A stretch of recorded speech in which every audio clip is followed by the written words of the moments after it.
आप सुन रहे हैं हिंदी साहित्य की सर्वश्रेष्ठ कहानियाँ। आइए सुनते हैं मुंशी प्रेमचंद्र के द्वारा लिखी हुई कहानी प्रेरणा।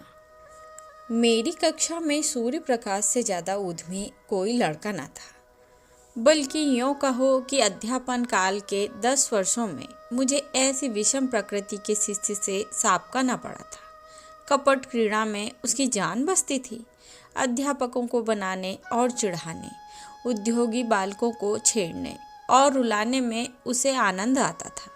ऐसे ऐसे षड्यंत्र रचता, ऐसे ऐसे फंदे डालता, ऐसे ऐसे बांधनू बांधता कि देखकर आश्चर्य होता था। गिरोहबंदी में अभ्यस्त था। खुदाई फौजदारों की एक फौज बना ली थी और उसके आतंक से शाला पर शासन करता था। मुख्य अधिष्ठाता की आज्ञा टल जाए, मगर क्या मजाल कि कोई उसके हुक्म की अवज्ञा कर सके। स्कूल के चपरासी और अर्दली उससे थर थर काँपते थे। इंस्पेक्टर का मुआयना होने वाला था। मुझे अधिष्ठाता ने हुक्म दिया कि लड़के निर्दिष्ट समय से आधा घंटे पहले आ जाएं। मतलब यह था कि लड़कों को मुआयने के बारे में कुछ ज़रूरी बातें बता दी जाएं। मगर 10 बज गए। इंस्पेक्टर साहब आकर बैठ गए और मदरसे में एक लड़का भी नहीं। 11 बजे सब छात्र इस तरह निकल पड़े जैसे पिंजड़ा खोल दिया हो। इंस्पेक्टर साहब ने कैफियत में लिखा, डिसिप्लिन बहुत खराब है। प्रिंसिपल साहब की किरकिरी हुई। अध्यापक बदनाम हुए और यह सारी शरारत सूर्य प्रकाश की थी। मगर बहुत पूछताछ करने पर भी किसी ने सूर्य प्रकाश का नाम तक न लिया।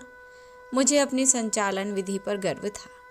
ट्रेनिंग कॉलेज में इस विषय में मैंने ख्याति प्राप्त की थी, मगर यहाँ मेरा सारा संचालन कौशल मोर्चा खा गया। कुछ अक्ल ही काम नहीं करती कि शैतान को कैसे मार्ग पर लाएं। कई बार अध्यापकों की बैठक हुई, पर यह गिरह न खुली। नई शिक्षा विधि के अनुसार मैं दंड नीति का पक्षपाती न था, मगर हम यहाँ इस नीति से केवल इसलिए विरक्त थे कि कहीं कोई उपचार रोग से भी असाध्य ना हो जाए। सूर्य प्रकाश को स्कूल से निकाल देने का प्रस्ताव भी किया गया, पर इसे अपनी अयोग्यता का प्रमाण समझकर हम इस नीति का व्यवहार करने का साहस न कर सके। 20-22 अनुभवी और शिक्षण शास्त्र के आचार्य एक 12-13 साल के उद्दंड बालक का सुधार न कर सके। यह विचार बहुत ही निराशाजनक था। यूँ तो सारा स्कूल उससे त्राही त्राही करता था, मगर सबसे ज़्यादा संकट में मैं था, क्योंकि वह मेरी कक्षा का छात्र था और उसकी शरारतों का कुफुल मुझे भोगना पड़ता था। मैं स्कूल आता तो हर दम यही खटका लगा रहता कि देखें आज क्या विपत्ति आती है। एक दिन मैंने अपनी मेज की दराज खोली तो उसमें से एक बड़ा सा मेंढक निकल पड़ा। मैं चौंक कर पीछे हटा तो क्लास में एक शोर मच गया। उसकी ओर सरोस नेत्रों से देखकर रह गया। सारा घंटा उपदेश में बीत गया और वह पट्टा सिर झुका नीचे मुस्कुरा रहा था। मुझे आश्चर्य होता था कि यह नीचे की कक्षाओं में कैसे पास हुआ। एक दिन अविचलित भाव से कहा, आप मेरे पास होने की चिंता न करें, मैं हमेशा पास हुआ हूँ और अब की भी होऊंगा। असंभव असंभव संभव हो जाएगा। मैं सा आश्चर्य उसका मुंह देखने लगा। जहीन से जहीन लड़का भी अपनी सफलता का दावा इतने निर्विवाद रूप से न कर सकता था। मैंने सोचा वह प्रश्न पत्र उड़ा लेता होगा। मैंने प्रतिज्ञा की, अब की इसकी चाल एक भी न चलने दूंगा। देखूं कितने दिन इस कक्षा में पड़ा रहता है, आप घबरा कर निकल जाएगा। वार्षिक परीक्षा के अवसर पर मैंने असाधारण देखभाल से काम लिया, मगर जब सूर्य प्रकाश का उत्तर पत्र देखा तो मेरे विस्मय की सीमा न रही। मेरे 2 पर्चे थे, दोनों में उसके नंबर कक्षा में सबसे अधिक थे। मुझे खूब मालूम था कि वह मेरे किसी पर्चे का कोई प्रश्न भी हल नहीं कर सकता। मैं इसे सिद्ध कर सकता था, मगर उसके उत्तर पत्रों को क्या करता। लिपि में इतना भेद न था जो कोई संदेह उत्पन्न कर सकता। मैंने प्रिंसिपल से कहा तो वह भी चकरा गए, मगर उन्हें भी जानबूझकर मक्खी निगलनी पड़ी। मैं कदाचित स्वभाव से ही निराशावादी हूँ। अन्य अध्यापकों को मैं सूर्य प्रकाश के विषय में जरा भी चिंतित ना पाता था, मानो ऐसे लड़कों का स्कूल में आना कोई नई बात नहीं, मगर मेरे लिए वह एक विकट रहस्य था। अगर यही ढंग रहे तो एक दिन वह या तो जेल में होगा या पागल खाने में। उसी साल मेरा तबादला हो गया। यद्यपि यहाँ का जलवायु मेरे अनुकूल था, प्रिंसिपल और अन्य अध्यापकों से मैत्री हो गई थी, मगर मैं अपने तबादले से खुश हुआ क्योंकि सूर्य प्रकाश मेरे मार्ग का कांटा न रहेगा। लड़कों ने मुझे विदाई की दावत दी और सब के सब स्टेशन तक पहुंचाने आए। उस वक्त सभी लड़के आंखों में आंसू भरे हुए थे। मैं भी अपने आंसुओं को न रोक सका। सहसा मेरी निगाह सूर्य प्रकाश पर पड़ी, जो सबसे पीछे लज्जित खड़ा था। मुझे ऐसा मालूम हुआ कि उसकी आंखें भी भीगी थी। मेरा जी बार बार चाहता था कि चलते चलते उससे 2-4 बात कर लूं। शायद वह भी मुझसे कुछ कहना चाहता था, मगर ना मैंने पहले बात की न उसने। हालांकि मुझे बहुत दिनों तक इसका खेद रहा। उसकी झिझक तो क्षमा योग्य थी, पर मेरा अवरोध अक्षम्य था, संभव था। उस करुणा और ग्लानि की दशा में मेरी 2-4 निष्कपट बातें उसके दिल पर असर कर जाती, मगर इन्हीं खोए हुए अवसरों का नाम तो जीवन है। गाड़ी मंद गति से चली। लड़के कई कदम उसके साथ दौड़े। मैं खिड़की से बाहर सिर निकाले खड़ा था। कुछ देर तक मुझे उनके हिलते हुए रुमाल नजर आए, फिर वह रेखा आकाश में विलीन हो गई। मगर एक अल्पकाय मूर्ति अब भी प्लेटफार्म पर खड़ी थी। मैंने अनुमान किया कि वह सूर्य प्रकाश है। उस समय मेरा हृदय किसी विकल कैदी की भांति घृणा, मालिन्य और उदासीनता के बंधनों को तोड़ तोड़ कर उससे गले मिलने के लिए तड़प उठा। नए स्थान की नई चिंताओं ने बहुत जल्द मुझे अपनी ओर आकर्षित कर लिया। पिछले दिनों की याद एक हसरत बनकर रह गई। न किसी का कोई खत आया, न मैंने कोई खत लिखा। शायद दुनिया का यही दस्तूर है।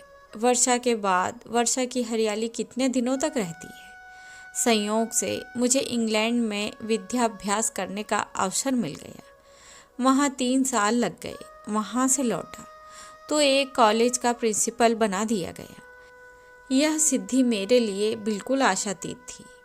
मेरी भावना स्वप्न में भी इतनी दूर नहीं उड़ी थी, किंतु पद लिप्सा अब किसी और भी ऊंची डाली पर आश्रय लेना चाहती थी। शिक्षा मंत्री से रब्त जब्त पैदा किया। मंत्री महोदय मुझ पर कृपा रखते थे, मगर वास्तव में शिक्षा के मौलिक सिद्धांतों का उन्हें ज्ञान न था। मुझे पाकर उन्होंने सारा भार मेरे ऊपर डाल दिया। घोड़े पर सवार वह थे, लगाम मेरे हाथ में थी। फल यह हुआ कि उनके राजनीतिक विपक्षियों से मेरा विरोध हो गया।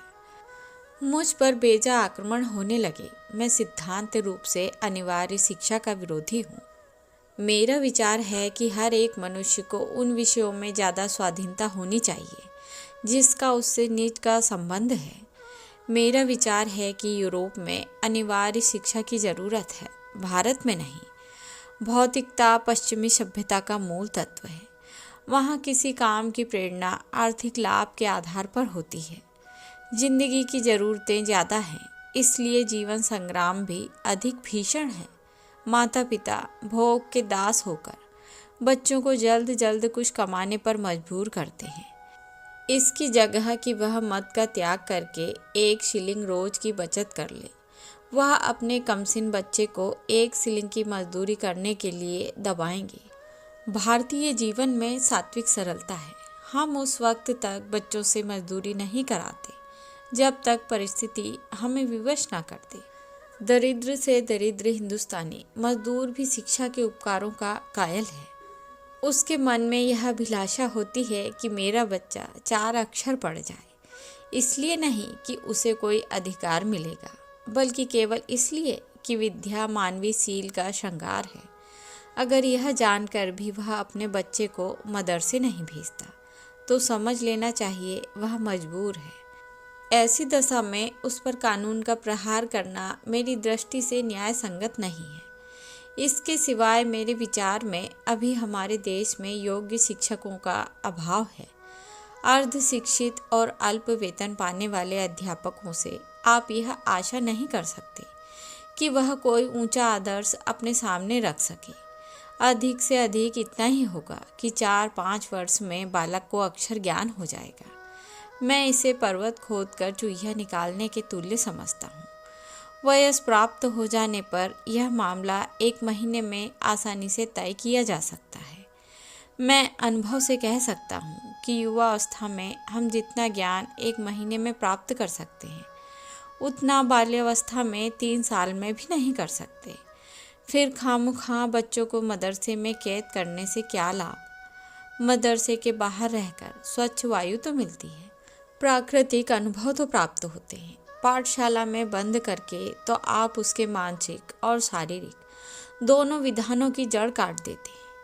इसलिए जब प्रांतीय व्यवस्थापिका सभा में अनिवार्य शिक्षा का प्रस्ताव पेश हुआ तो मेरी प्रेरणा से मिनिस्टर साहब ने उसका विरोध किया। नतीजा यह हुआ कि प्रस्ताव अस्वीकृत हो गया। फिर क्या था, मिनिस्टर साहब और मेरी वह लैदे हुई कि कुछ ना पूछिए। व्यक्तिगत आक्षेप किए जाने लगे। मैं गरीब की बीवी था, मुझे सबकी भाभी बनना पड़ा। देशद्रोही, उन्नति का शत्रु और नौकरशाही का गुलाम कहा गया। मेरे कॉलेज में जरा सी भी कोई बात होती तो काउंसिल में मुझी पर वर्षा होने लगती। मैंने एक चपरासी को पृथक किया। सारी काउंसिल पंजे झाड़कर मेरे पीछे पड़ गई। आखिर मिनिस्टर को मजबूर होकर उस चपरासी को बहाल करना पड़ा। यह अपमान मेरे लिए असह्य था। शायद कोई भी इसे सहन न कर सकता। मिनिस्टर साहब से मुझे शिकायत नहीं, वह मजबूर थे। हाँ, इस वातावरण में काम करना मेरे लिए दुस्साध्य हो गया। मुझे अपने कॉलेज के आंतरिक संगठन का भी अधिकार नहीं। अमुक क्यों परीक्षा में भेजा गया, अमुक के बदले अमुक को क्यों नहीं छात्रवृत्ति दी गई, अमुक अध्यापक को अमुक कक्षा क्यों नहीं दी जाती है। इस तरह के सारहीन आक्षेपों ने मेरे नाक में दम कर दिया। इस नई चोट ने कमर तोड़ दी। मैंने इस्तीफा दे दिया। मुझे मिनिस्टर साहब से इतनी आशा अवश्य थी कि वह कम से कम इस विषय में न्यायपरायणता से काम लेंगे, मगर उन्होंने न्याय की जगह नीति को मान्य समझा और मुझे कई साल की भक्ति का फल यह मिला कि मैं पदच्युत कर दिया गया। संसार का ऐसा कटु अनुभव मुझे अब तक न हुआ था। ग्रह भी कुछ बुरे आ गए थे। उन्हीं दिनों पत्नी का देहांत हो गया। अंतिम दर्शन भी ना कर सका। संध्या समय नदी तट पर सैर करने गया था। वह कुछ अस्वस्थ थी। लौटा तो उनकी लाश मिली। कदाचित हृदय की गति बंद हो गई थी। इस आघात ने कमर तोड़ दी। माता के प्रसाद और आशीर्वाद से बड़े बड़े महान पुरुष कृतार्थ हो गए थे। मैं जो कुछ हुआ पत्नी के प्रसाद और आशीर्वाद से हुआ। वह मेरे भाग्य की विधात्री थी। कितना अलौकिक त्याग था, कितना विशाल धैर्य। उनके माधुर्य में तीक्ष्णता का नाम भी न था। मुझे याद नहीं आता कि मैंने कभी उनकी भ्रुकुटी संकुचित देखी हो। निराश होना तो जानती ही न थी। मैं कई बार सख्त बीमार पड़ा हूँ। वैद्य भी निराश हो गए, पर वह अपने धैर्य और शांति से अणुमात्र भी विचलित नहीं हुई। उन्हें विश्वास था कि वे अपने पति के जीवन काल में मरेंगी, और वही हुआ भी। मैं जीवन में अब तक उन्हीं के सहारे खड़ा था। जब वह अवलंब ही न रहा तो जीवन कहाँ रहता। खाने और सोने का नाम जीवन नहीं। जीवन नाम है सदैव आगे बढ़ते रहने की लगन का। यह लगन गायब हो गई।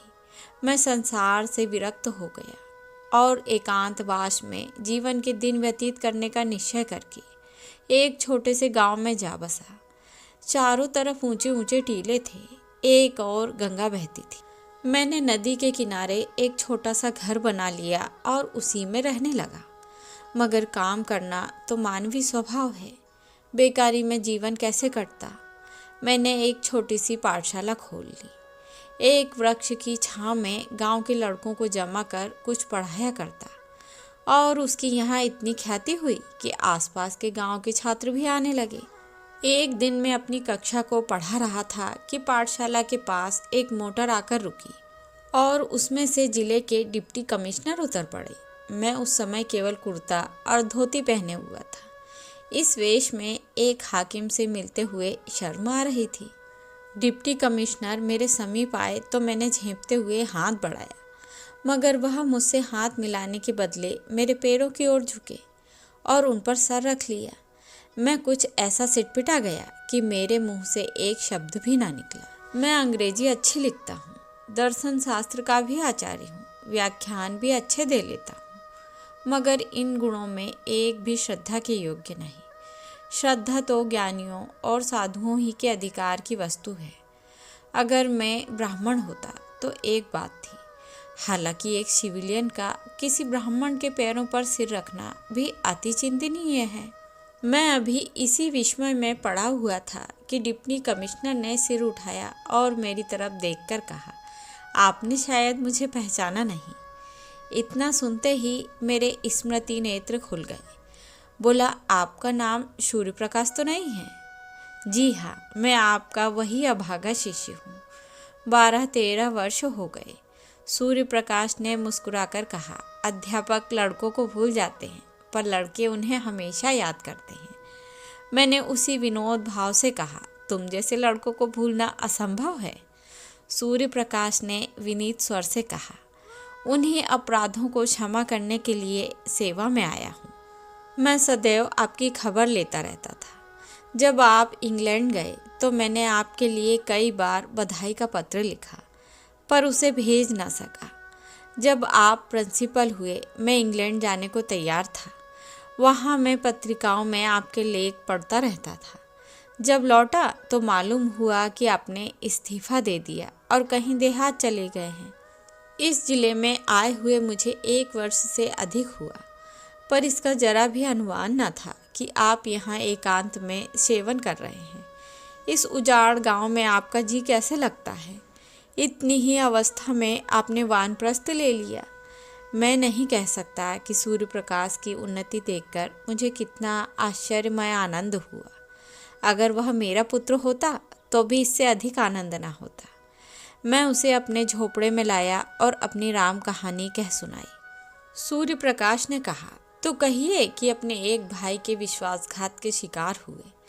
मेरा अनुभव तो बहुत कम है, मगर इतने ही दिनों में मुझे मालूम हो गया कि हम लोग अभी अपनी जिम्मेदारियों को पूरा करना नहीं जानते। मिनिस्टर साहब से भेंट हुई तो पूछूंगा कि क्या यही उनका धर्म था। मैंने जवाब दिया, भाई, उनका दोष नहीं, संभव है इस दशा में मैं भी वही करता जो उन्होंने किया। मुझे अपनी स्वार्थ लिप्सा की सज़ा मिल गई और उसके लिए मैं उनका ऋणी हूँ। बनावट नहीं, सत्य कहता हूँ कि यहाँ मुझे जो शांति है वह और कहीं न थी। इस एकांत जीवन में मुझे जीवन के तत्वों का वह ज्ञान हुआ जो संपत्ति और अधिकार की दौड़ में किसी तरह संभव न था। इतिहास और भूगोल के पोथे चाटकर और यूरोप के विद्यालयों की शरण जाकर भी मैं अपनी ममता को मिटा न सका, बल्कि यह रोग दिन दिन और असाध्य होता जाता था। आप सीढ़ियों पर पांव रखे बगैर छत की ऊंचाई तक नहीं पहुंच सकते। संपत्ति की अट्टालिका तक पहुंचने में दूसरी जिंदगी ही जीनों का काम कर देती है। आप उन्हें कुचल कर ही लक्ष्य तक पहुंच सकते हैं। वहां सौजन्य और सहानुभूति का स्थान ही नहीं। मुझे ऐसा मालूम होता है कि उस वक्त मैं हिंस जंतुओं से घिरा हुआ था और मेरी सारी शक्तियां अपनी आत्मरक्षा में लगी रहती थी। यहाँ मैं अपने चारों ओर संतोष और सरलता देखता हूँ। मेरे पास जो लोग आते हैं कोई स्वार्थ लेकर नहीं आते और न मेरी सेवाओं में प्रशंसा या गौरव की लालसा है। यह कहकर मैंने सूर्य प्रकाश के चेहरे की ओर गौर से देखा। कपट मुस्कान की जगह ग्लानि का रंग था। शायद यह दिखाने आया था कि आप जिसकी तरफ से निराश हो गए थे वह अब इस पद को सुशोभित कर रहा है। वह मुझसे अपने सदुपयोग का बखान चाहता था। मुझे अब अपनी भूल मालूम हुई। एक संपन्न आदमी के सामने समृद्धि की निंदा उचित नहीं। मैंने तुरंत बात पलटकर कहा, मगर तुम अपना हाल तो कहो। तुम्हारी यह काया पलट कैसे हुई? तुम्हारी शरारतों को याद करता हूँ तो अब भी रों खड़े हो जाते हैं। किसी देवता के वरदान के सिवा और कहीं यह विभूति न प्राप्त हो सकती थी। सूर्य प्रकाश ने मुस्कुराकर कहा, आपका आशीर्वाद था। मेरे बहुत आग्रह करने पर सूर्य प्रकाश ने अपना वृतांत सुनाना शुरू किया। आपके चले जाने के कई दिन बाद मेरा ममेरा भाई स्कूल में दाखिल हुआ। उसकी उम्र 8-9 साल से ज़्यादा न थी, प्रिंसिपल साहब उसे हॉस्टल में न लेते थे और न मामा साहब उसके ठहरने का प्रबंध कर सकते थे। उन्हें इस संकट काल में देखकर मैंने प्रिंसिपल साहब से कहा, उसे मेरे कमरे में ठहरा दीजिए। प्रिंसिपल साहब ने इसे नियम विरुद्ध बतलाया। इस पर मैंने बिगड़कर उसी दिन हॉस्टल छोड़ दिया और एक किराए का मकान लेकर मोहन के साथ रहने लगा। उसकी माँ कई साल पहले मर चुकी थी। इतना दुबला पतला, कमज़ोर और गरीब लड़का था कि पहले दिन से मुझे उस पर दया आने लगी। कभी उसके सर में दर्द होता, कभी ज्वर हुआ था। आए दिन कोई ना कोई बीमारी खड़ी रहती थी। इधर सांझ हुई और उसे झपकियाँ आने लगीं। बड़ी मुश्किल से भोजन करने उठता। दिन चढ़े तक सोया करता और जब तक मैं गोद में उठाकर बिठा ना देता, उठने का नाम ना लेता। रात को बहुधा चौंक कर मेरी चारपाई पर आ जाता और मेरे गले लिपट कर सोता। मुझे उस पर कभी क्रोध न आता, कह नहीं सकता क्यों मुझे उससे प्रेम हो गया। मैं जहाँ पहले 9 बजे सोकर उठता था, अब तड़के उठ बैठता और उसके लिए दूध गर्म करता, फिर उसे उठाकर आंख धुलाता और नाश्ता कराता। उसके स्वास्थ्य के विचार से नित्य वायु सेवन को ले जाता। मैं जो कभी किताब लेकर बैठता ना था, उसे घंटों पढ़ाया करता। मुझे अपने दायित्व का इतना ज्ञान कैसे हो गया, इसका मुझे आश्चर्य है। उसे कोई शिकायत हो जाती तो मेरे प्राण नखों में समा जाते।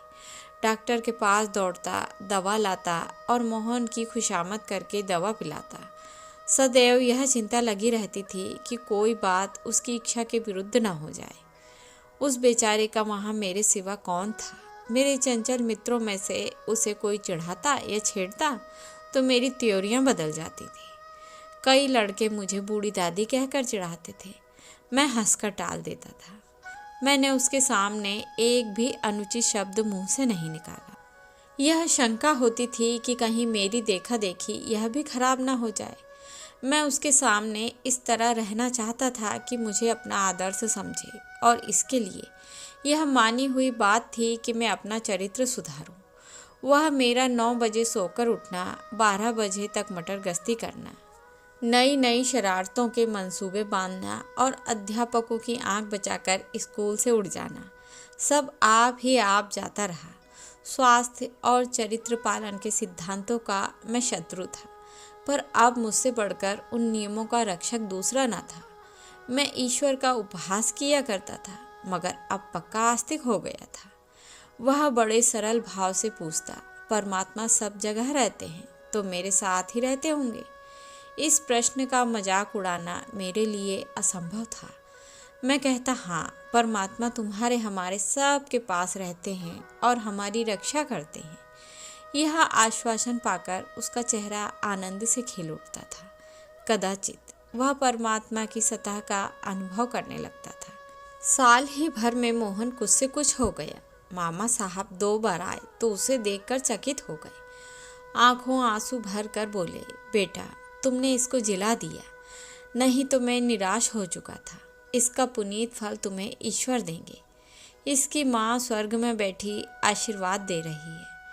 सूर्य प्रकाश की आंखें उस वक्त भी सजल हो गई थी। मैंने पूछा, मोहन तुम्हें बहुत प्यार करता होगा। सूर्य प्रकाश के सजल नेत्रों से हसरत से भरा हुआ आनंद चमक उठा। बोला, वह मुझे 1 मिनट के लिए भी न छोड़ता था। मेरे साथ बैठता, मेरे साथ खाता, साथ सोता, मैं उसका सब कुछ था। आज वह संसार में नहीं है, मगर मेरे लिए वह अब भी उसी तरह जीता जागता है। मैं जो कुछ हूँ उसी का बनाया हुआ हूँ। अगर वह देवी विधान की भांति मेरा पथ प्रदर्शक न बन जाता तो शायद आज मैं किसी जेल में पड़ा होता। एक दिन मैंने कह दिया, अगर तुम रोज नहा ना लिया करोगे तो मैं तुमसे न बोलूँगा। नहाने से वह ना जाने क्यों जी चुराता था। मेरी धमकी का फल यह हुआ कि वह नित्य प्रातःकाल नहाने लगा। कितनी ही सर्दी क्यों ना हो, कितनी ही ठंडी हवा चले, लेकिन वह स्नान अवश्य करता था। देखता रहता था मैं किस बात से खुश हूँ। एक दिन मैं कई मित्रों के साथ थिएटर देखने चला गया। ताकीद कर गया था कि तुम खाना खाकर सो रहना। 3 बजे रात को लौटा तो देखा वह बैठा हुआ है। मैंने पूछा, तुम सोए नहीं? बोला, नींद नहीं आई। उस दिन से मैंने थिएटर जाने का नाम नहीं लिया। बच्चों में प्यार की जो भूख होती है, दूध, मिठाई और खिलौने से भी ज़्यादा मादक, जो माँ की गोद के सामने संसार की निधि की भी परवाह नहीं करती। मोहन की वह भूख कभी संतुष्ट न होती थी। पहाड़ों से टकराने वाली सारस की आवाज़ की तरह वह सदैव उसकी नसों में गूंजा करती थी। जैसे भूमि पर फैली हुई लता कोई सहारा पाते ही उसे चिपट जाती है, वही हाल मोहन का था। वह मुझसे ऐसा चिपट गया कि पृथक किया जाता तो उसकी कोमल बेली के टुकड़े टुकड़े हो जाते। वह मेरे साथ 3 साल रहा और तब मेरे जीवन में प्रकाश की एक रेखा डालकर अंधकार में विलीन हो गया। उस जीर्ण काया में कैसे कैसे अरमान भरे हुए थे। कदाचित ईश्वर ने मेरे जीवन में अवलंबन की सृष्टि करने के लिए उसे भेजा था। उद्देश्य पूरा हो गया तो वह क्यों रहता। गर्मियों की तातील थी। 2 तातीलों में मोहन मेरे ही साथ रहा था। मामा जी के आग्रह करने पर भी घर न गया। अब की कॉलेज के छात्रों ने कश्मीर यात्रा करने का निश्चय किया और मुझे उसका अध्यक्ष बनाया। कश्मीर यात्रा की अभिलाषा मुझे चिरकाल से थी। इस अवसर को गनीमत समझा। मोहन को मामा जी के पास भेजकर कश्मीर चला गया। 2 महीने बाद लौटा तो मालूम हुआ कि मोहन बीमार है। कश्मीर में मुझे बार बार मोहन की याद आती थी और जी चाहता था लौट आऊं। मुझे उस पर इतना प्रेम है, इसका अंदाज मुझे कश्मीर जाकर हुआ। लेकिन मित्रों ने पीछा ना छोड़ा। उसकी बीमारी की खबर पाते ही मैं अधीर हो उठा और दूसरे ही दिन उसके पास जा पहुंचा। मुझे देखते ही उसके पीले और सूखे हुए चेहरे पर आनंद की स्फूर्ति झलक पड़ी। मैं दौड़कर उसके गले से लिपट गया। उसकी आंखों में वह दूरदृष्टि और चेहरे पर अलौकिक आभा थी जो मंडराती हुई मृत्यु की सूचना देती है। मैंने आवेश से कांपते हुए स्वर में पूछा, यह तुम्हारी क्या दशा है मोहन? 2 ही महीने में यह नौबत पहुंच गई। मोहन ने सरल मुस्कान के साथ कहा, आप कश्मीर की सैर करने गए थे ना? मैं आकाश की सैर करने जा रहा हूँ। मगर यह दुख कहानी कहकर मैं रोना और रुलाना नहीं चाहता। मेरे चले जाने के बाद मोहन इतना परिश्रम से पढ़ने लगा मानो तपस्या कर रहा हो। उसे यह धुन सवार हो गई कि साल भर की पढ़ाई 2 महीने में समाप्त कर ले और स्कूल खुलने के बाद मुझसे इस श्रम का प्रशंसा रूपी उपहार प्राप्त करे। मैं किस तरह उसकी पीठ ठोकूंगा, शाबाशी दूंगा, अपने मित्रों से बखान करूंगा। इन भावनाओं ने अपने सारे बालोचित उत्साह और तल्लीनता के साथ उसे वशीभूत कर लिया। मामा जी को दफ्तर के कामों से इतना अवकाश कहाँ कि उसके मनोरंजन का ध्यान रखें। शायद उसे प्रतिदिन कुछ न कुछ पढ़ते देखकर वह दिल में खुश होते थे। उसे खेलते न देखकर भला क्या कहते। फल यह हुआ कि मोहन को हल्का हल्का ज्वर आने लगा, किंतु उस दशा में भी उसने पढ़ना न छोड़ा। कुछ और व्यतिक्रम भी हुए। ज्वर का प्रकोप और भी बढ़ा, पर उस दशा में भी ज्वर कुछ हल्का हो जाता तो किताब देखने लगता था। उसके प्राण मुझ में ही बने रहते थे। ज्वर दशा में भी नौकरों से पूछता, भैया का पत्र आया? वह कब आएंगे? इसके सिवा और कुछ दूसरी अभिलाषा न थी। अगर मुझे मालूम होता कि मेरी कश्मीर यात्रा इतनी महंगी पड़ेगी तो उधर जाने का नाम ना लेता। उसे बचाने के लिए मुझसे जो कुछ हो सकता था वह मैंने सब किया, किंतु बुखार टाइफाइड था, उसकी जान लेकर ही उतरा। उसके जीवन का स्वप्न मेरे लिए किसी ऋषि का आशीर्वाद बनकर मुझे प्रोत्साहित करने लगा और यह उसी का शुभ फल है कि आज आप मुझे इस दशा में देख रहे हैं। मोहन की बाल अभिलाषाओं को प्रत्यक्ष रूप में लाकर मुझे यह संतोष होता है कि शायद उसकी पवित्र आत्मा मुझे देखकर प्रसन्न होती हो। यही प्रेरणा थी जिसने कठिन से कठिन परीक्षाओं में भी मेरा बेड़ा पार लगाया। नहीं तो मैं आज भी वही मंद बुद्धि सूर्य प्रकाश हूँ जिसकी सूरज से आप चिढ़ते थे। उस दिन से मैं कई बार सूर्य प्रकाश से मिल चुका हूँ। जब वह इस तरफ आ जाता है तो बिना मुझसे मिले नहीं जाता। मोहन को अब भी वह अपना इष्ट देव समझता है। मानव प्रकृति का यह कैसा रहस्य है जिसे मैं आज तक नहीं समझ सका। तो यह थी मुंशी प्रेमचंद्र के द्वारा लिखी हुई कहानी प्रेरणा। आशा करती हूँ आप सभी को पसंद आएगी।